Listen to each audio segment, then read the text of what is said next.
Welcome, everybody. We're continuing our series catching up with Olympians that have Syracuse connections, and this is one that the fans have wanted for a long time. Jerami Grant joins us from Tokyo. Jerami, great to see you, and we've got lots to get to. Certainly, the Olympics are a tremendous accomplishment as your career continues to skyrocket. Congratulations, first off. Thank you. Thank you. Definitely means a lot.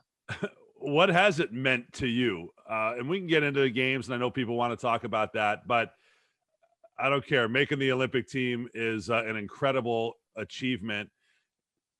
Was it ever something that you thought of prior to recently? Definitely. Definitely. It's always been one of my goals of my career. Obviously, going through taking the route that I've taken to get here has been a long and grueling route, but honestly, I mean, it's worth it in the end. So. Your level of improvement has been incredible. If we go all the way back to when you were a recruit and your time here at Syracuse, and that's what Orange fans certainly are most familiar with. But making the Olympic team is the payoff for the ascension recently in your NBA career. You were a very good player the last couple of seasons, had an opportunity. Maybe you could fill in the details on a sign and trade. You moved from the Nuggets to the Pistons and really had a breakout season. What was that like for you? Even in the conversation to make the All-Star game, averaging well over 20 points per game this year, Jerami. It was great. I mean, starting with the decision to choose to go to a team that was growing and building. It was a tough decision, but I think for me it was, I put in a lot of work to get to where I am, and just trusting in myself, betting on myself. I think that ultimately helped me to make the decision to go to Detroit. And then just once I got there, I mean, it was just, I just had to do what I had to do. I already put all the work in.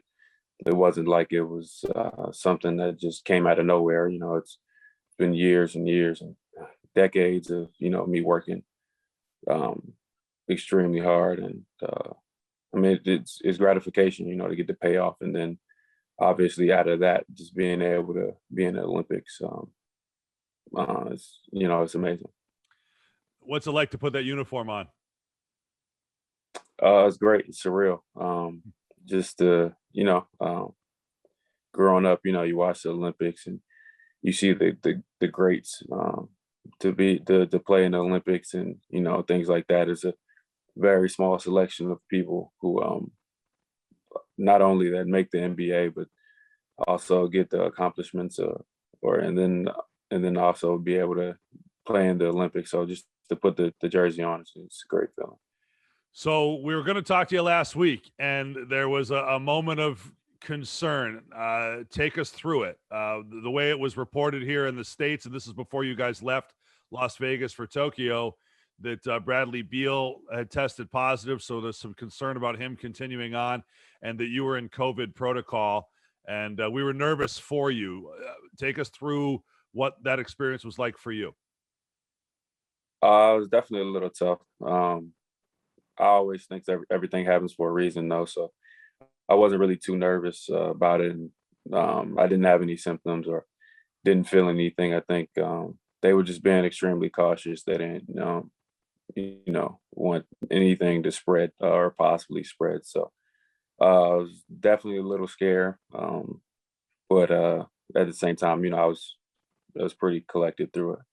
So you didn't get to play in that opening game. Was that related to chilling out from the COVID protocols or coach's decision? Probably a little bit of both. It was a tough game for us, but a lot of things, a lot of moving pieces going on. A bunch of new guys getting here. Obviously, me having to sit out for almost a week. Honestly, with those proper COVID protocols and getting back, and then ultimately is the coach's decision.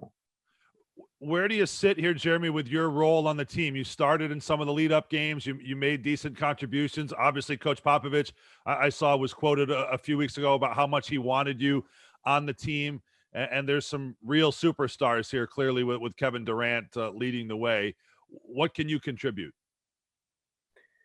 A lot of energy. I think it's a lot of guys here that can score 30 points and or more, obviously.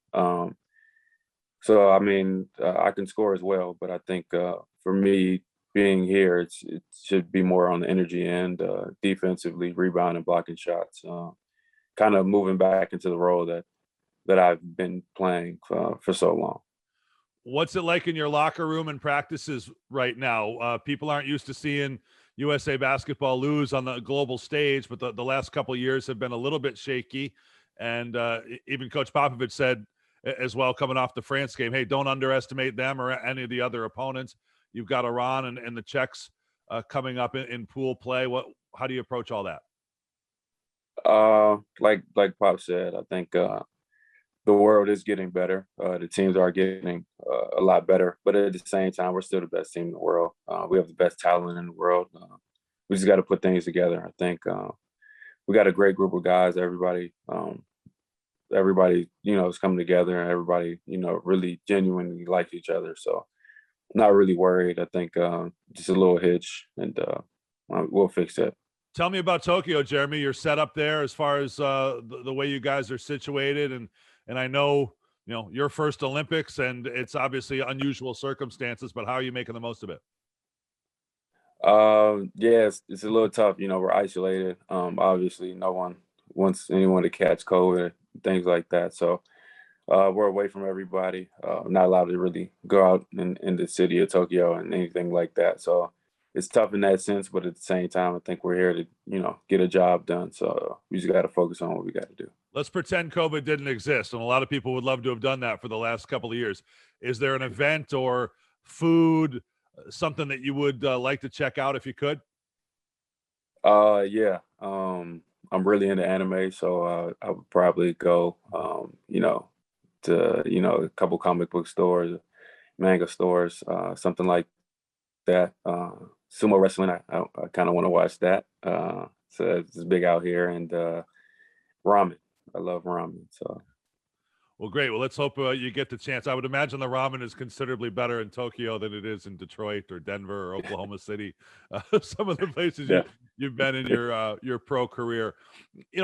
This is a good opportunity for us to catch up, Jeremy. And just kind of watching your development over the last number of years has been incredible. Can you take us back to being a second round pick and going to a team where you knew? I mean, they had the phrase, the process. You knew you were going to lose games as a team, but if you did the right things, it would help your career.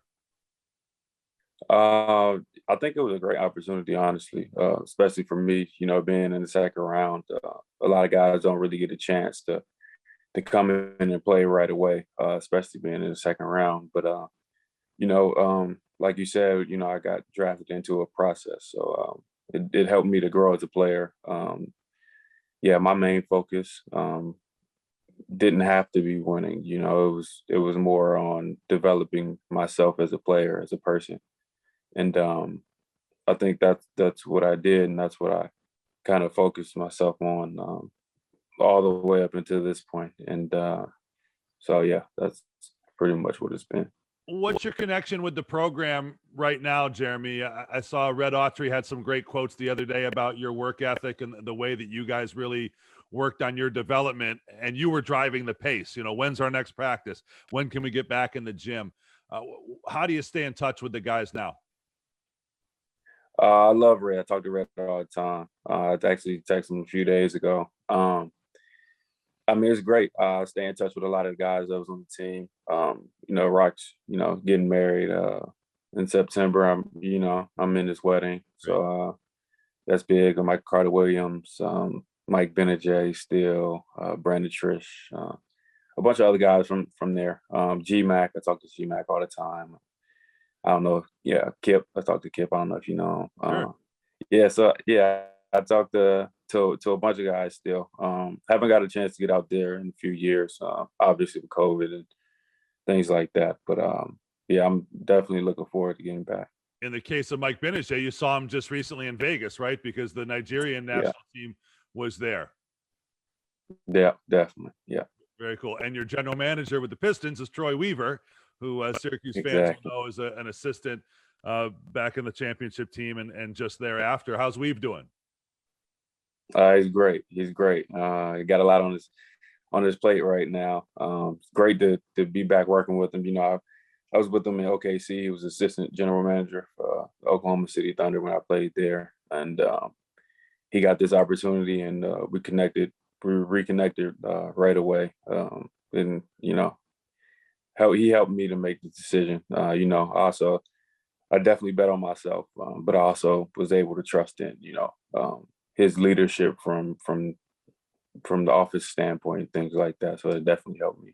Well, it's paid off, and we're excited to see it. And the last thing I would have on a Syracuse connection sort of perspective is you might not be aware of this, but the sense that I get is that Jerami Grant, like maybe Hakeem Warwick before you're the prototype of a Syracuse basketball player. You're what they're trying to recruit, and you're used as an example in recruiting. Do you take that as an honor? And what would that maybe mean to you as far as they're out there looking now for the next version of a guy that can be you and get as polished as you were over the course of your career?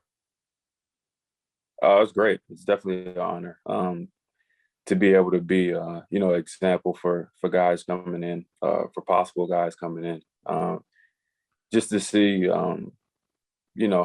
coming in, you don't have to be extremely skilled, but if you have certain tools, be able to work on those tools and polish them, like you said, as much as you can. You could be as good as you want to be. And I think, Red does a great job of doing that. We worked, like you said, we worked out day in and day out, every morning, 6 a.m., after practice and things like that. It was incredible.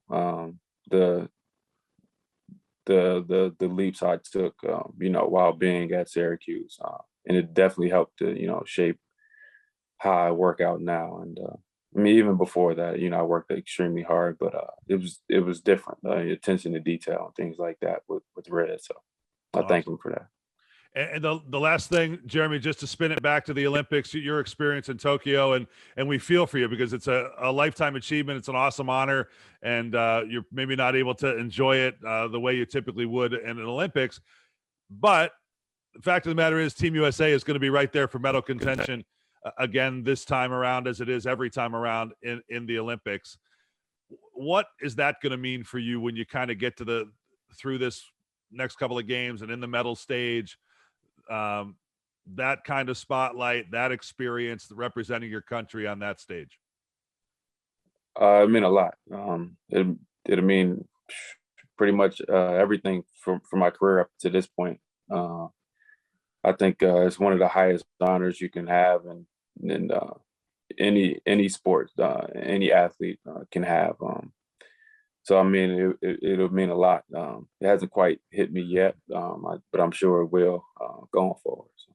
Well, best of luck, my man. It's great to see the success that you've had, and just know that here in a few days, when you're bending your neck down to have that medal put around it, there's going to be a lot of folks here in upstate New York and all around the country that from Orange Nation that are awfully proud of you. Yes, sir. Thank you.